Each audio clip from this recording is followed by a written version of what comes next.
سلامونه نیکې احترامات دا کابل د کارتینو سیمه ده. نن راغلي یو دلته د سپین کیک یا چایخانې پرانیز غونډه ترسره کیږي د یو افغان ځوان لخوا د سپین سحر. راځئ موږ سره ملتیا وکړئ د دغې پرانیز غونډې تر پایه موږ سره مل واوسئ.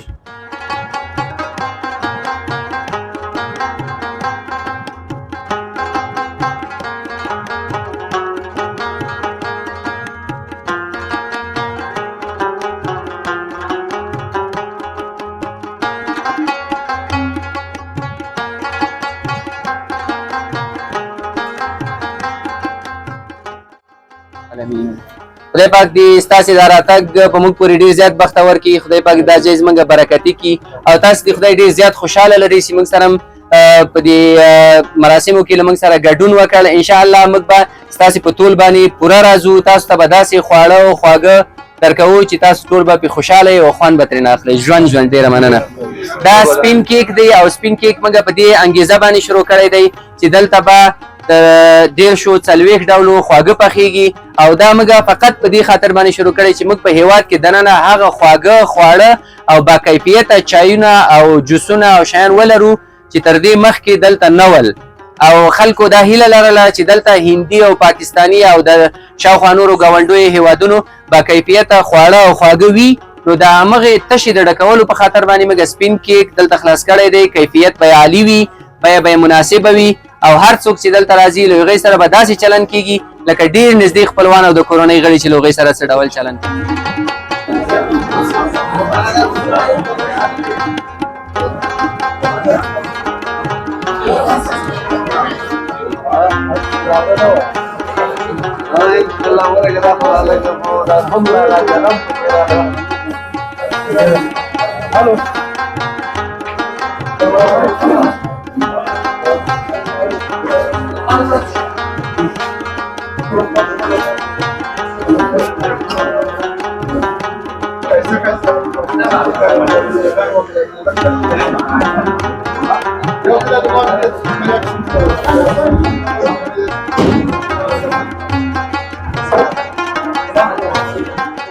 دغه ابتکار ښه ابتکار ده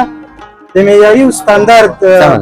کیک او خوږو لپاره. ما خو خپله ټول ویزټ وکړو. هغه بهترینه مټایي چې په ملتان او پنجاب کې به پیدا کېدله اوس یې دلته پیدا کوو. تر هغه نه ارزانه رعایتي به مې یو څو ورځې تخفیف هم ورکوو انشاءالله. دغه کیک به انشاءالله افتتاح کړو. نیم طرف یې د دې ژورنالستانو د دې ملګرو چې عکسونه یې اخیستي دي د هغو ده او نیم طرف یې زموږ ده چې په دې کې به گزاره سره کوو. ایوبي صاحب مهرباني. ژوند ایوبي صاحب په هر کامیابۍ چې په افغانستان کې راځي بخښنه کوم چې تاسو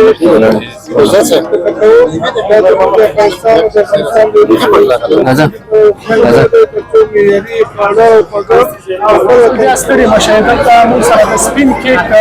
مسؤل سپین سحر صاحب موږ سره ده. د دې څخه لرنه دوه پوښتنې لرو. دوی ځوابونه به ترېنه واخلو پرېږدو چې خپل کار ته رسېدلی وکړي. سحر صاحب کول دا راته ووایاست چې تاسو په فکر یا څنګه دا فکر مو ذهن ته راغی چې مثال د کارتینو سیمې ته تاسو دونه یو ښه نوښت وکړئ او د سپین کیک په نوم یو رسټورانټ یا چایخانه تاسو جوړه کړئ. مننه. ما وختي هم ملګرو ته وویلې چې دایم به له موږ سره دغسې یوه انګېزه وه له موږ سره چې موږ باید داسې یو باکیفیته ځای ولرو که یو څوک هلته راسي یو څو دقیقې کښېني چې هغوی راحت شي پکې او داسې باکیفیته خواړه ولري چې هغه نوی خوند وي، نوی خوند ترېنه واخلئ. نو موږ انشاءالله هم داسې کوشش کړی دی چې زموږ د خوړو خوږو چایونو موږ داسې وایو چې دا چای خوږو او سړو د ټولو خوند به نوی وي، باکیفیته به وي او هر څوک چې خوري یو نوی خوند به ترېنه اخلي انشاءالله. او دا د دې سیمې حق هم دی. دلته داسې خلک دی چې هغوی قوت خرید هم لري او داسې یو ځای ته اړتیا لري خو د دې تشې د ډکولو په خاطر باندې او د یوې ښې انګېزې په خاطر چې موږ له پخوا نه لرله موږ دا کار شروع کړی دی. انشاءالله کیفیت به یې عالي وي، بیې به مناسبې وي او د کارکوونکو چلن به له خلکو سره داسې وي لکه د یو کورنۍ غړو سره څوک یو ښه چلن کوي، دوستانو سره کوي، ملګرو سره کوي انشاءالله. بل سوال ته راشو سحر صاحب، تاسو پخوا کتاب په پلورنځی درلوده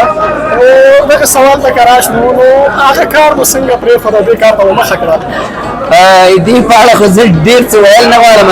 خو کتاب یوازینی شی دی چې هغه د ژوند تر پایه پورې ملګرتیا غواړي د کتاب ملګرتیا باید په هیڅ صورت باندې پرې نه ښودل شي دا په دې معنا نه ده چې د کتاب په برخه کې اوس نه یم نو ما کتابونه بیخي پرېښي دي د کتاب مینه زما په زړه کې ده او تر هغو چې زه ژوندی یم د کتاب مینه زما همزولې ده زه داسې وایم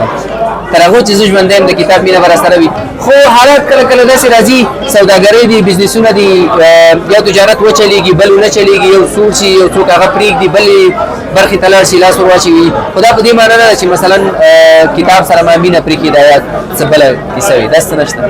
داسې هم ګوند شته چې تاسو په لیکوالۍ او ادبیاتو کې هم بوخت یاستئ کله دې په اړه راته ووایئ کتاب بوختیا مو څنګه ده اوس هم لیکوالي کوئ محدوده ده اوس بلې خواته ترېنه راغلي یو خو له کتاب سره مینه زموږ په خپل ځای ده زه اوس هم په کور کې کتابونه لرم کتابونه لولم ملګرو تشویق کوم چې کتابونه ولولي کوم کتابونه مې چې لوستلي دي څه مې چې ترې زده کړي دي دا د همغو کتابونو نه د زده کړې حاصل دی همغو کتابونو دا را زده کړي دي چې زه باید خپل ژوند څنګه مخې ته بوځم ښه ژوند بڼه یې را زده کړې ده او کتابونو سره مینه زما د ژوند ملګرې ده او تر پایه به راسره ده ځوانانو لپاره تر کومه پورې د کار زمینه برابره کړې په دغه سپین کیک رسټورانټ کې ما وختي نورو ملګرو ته هم وویل چې فعلا له موږ سره 21-22 کسان کار کوي او په آینده کې به نور هم تر دې هم زیات کسان له موږ سره کار وکړي انشاءالله او دویمه خبره دا ده چې موږ دلته داسې کسانو ته د کار زمینه برابره کړې چې هغوی به دا مسلک زده کوي او په آینده کې به د خپلې کورنۍ لپاره د یوې ګولې حلالې روزۍ د ګټلو لامل کېږي انشاءالله تاسو نه ډېره زیاته الله بریا مو غواړم خیر راسئ زمونږ د نن ورځې خپرونه چې تاسو ته مو د سپین کیک رسټورانټ په اړه وړاندې کړه نن نو د سپین کیک رسټورانټ د پرانیز غونډه وه نن راغلي وو دغلته د افغان ځوان سپین سهار په نوم دغه پرانیز غونډه ترسره شوه نو تاسو راتلی شئ او د دغه ځای نه خوند اخیستی شئ تر بیا ښه وخت ښې چارې تاسو ته غواړو تل زموږ ملتیا وکړئ د وصال میډیا پیج هم ځان سره سبسکرایب کړئ فالو کړئ زموږ ملتیا وکړئ ډېره زیاته مننه